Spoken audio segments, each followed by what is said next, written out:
LIC customer app update ହେଇଯାଇଛି। ବର୍ତ୍ତମାନ LIC customer app ଏଇଭଳି ଇଣ୍ଟରଫେସ୍ ଦେଖାଯିବ।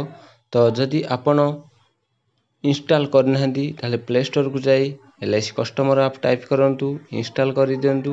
ସେଥିରେ ଆପଣଙ୍କର ପଲିସିର ବୋନସ୍ ଜାଣିପାରିବେ ଆଉ ଆପଣଙ୍କ ପଲିସିର ଫୁଲ୍ ଷ୍ଟାଟସ୍ ଜାଣିପାରିବେ। ଯଦି ଆପଣଙ୍କର ଏଜେଣ୍ଟକୁ ପ୍ରିମିୟମ୍ କିସ୍ତି ଦେଇଛନ୍ତି କିମ୍ବା ଆପଣଙ୍କର ଖ୍ୟାଲ ନାହିଁ ବନ୍ଧା ହେଉଛି କି ନାହିଁ, ତାହେଲେ ନିଶ୍ଚିତ ଏ LIC କଷ୍ଟମର ଆପ୍କୁ ଯାଇ ଆପଣଙ୍କ ପଲିସି, ସେଲ୍ଫ ପଲିସି, ଏମିତି ସ୍ପାଉସ୍ ପଲିସି, ଚାଇଲ୍ଡ ପଲିସି, ସମସ୍ତ ପଲିସିର ବିବରଣୀ ଆପଣ ଜାଣିପାରିବେ।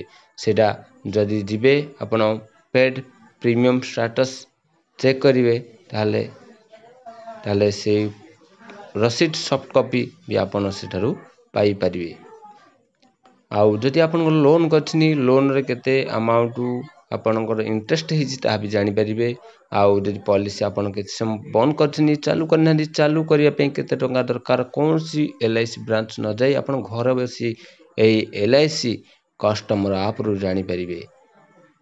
ଆଉ ନୂଆ ପଲିସି ବିଷୟରେ ଜାଣିବାକୁ ବି ଏହି LIC କଷ୍ଟମର ଆପ୍ରେ ନୂଆ ପଲିସିର ସମସ୍ତ ଫିଚର୍ସ ଆଉ ବେନିଫିଟ୍ ଏ ବିଷୟରେ ଜାଣିପାରିବେ। ଯଦି ଲୋନ୍ କରିବାକୁ ଚାହାନ୍ତି, ଲୋନ୍ କରିଛନ୍ତି ତାହା ବି ତା'ର ଏଇଥିରେ ଶୋ କରିବ। ରିନ୍ୟୁଆଲ୍ ପ୍ରିମିୟମ୍ ଠାରୁ ପ୍ରଥମେ ଆଡ଼ଭାନ୍ସ ଦେବାକୁ ଯଦି ଚାହୁଁଛନ୍ତି, ଆପଣଙ୍କର ଲେସ୍ ଆମାଉଣ୍ଟରେ କମ୍ ଟଙ୍କା ଦେଇ ଆପଣ ଆଡ଼ଭାନ୍ସ ପ୍ରିମିୟମ୍ ଯାଇପାରିବେ ଏହି LIC କଷ୍ଟମର ଆପ୍ରେ। ନଚେତ୍ ଆପଣ ଆଡ଼ଭାନ୍ସ ଦେଇପାରିବେ ନାହିଁ ଆଉ ସେ ଡିସ୍କାଉଣ୍ଟଟା ଆପଣ ଅନ୍ୟ କେଉଁଠି ପାଇବେ ନାହିଁ। ଦେଖିନିଅନ୍ତୁ LIC ଡିଜିଟାଲ ଆପ୍, ତା'ର ନାମ ରହିବ ଆଉ ଆପଣଙ୍କର ସମସ୍ତ ପଲିସି ବୋନସ୍ର ସାକ୍ଷୀ ପ୍ରମାଣ ରହିବ।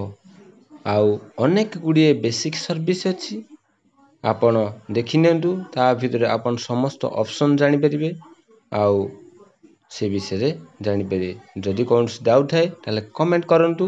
ଯଦି ଚାହିଁବେ ଆପଣଙ୍କର କୌଣସି ଫ୍ରେଣ୍ଡ ସର୍କଲକୁ ଏ ବିଷୟରେ ଜଣାଇବାକୁ ହେଲେ ତାହେଲେ ସେୟାର କରିପାରିବେ। ଆଉ ଏଇଭଳି ଭାବେ ଅପଡ଼େଟ୍ ରହିବା ପାଇଁ ବିଭିନ୍ନ ପ୍ରକାର ଫାଇନାନ୍ସ ଉପରେ ତାହେଲେ ଏହି ଚ୍ୟାନେଲକୁ ସବସ୍କ୍ରାଇବ୍ କରିବାକୁ ଅନୁରୋଧ।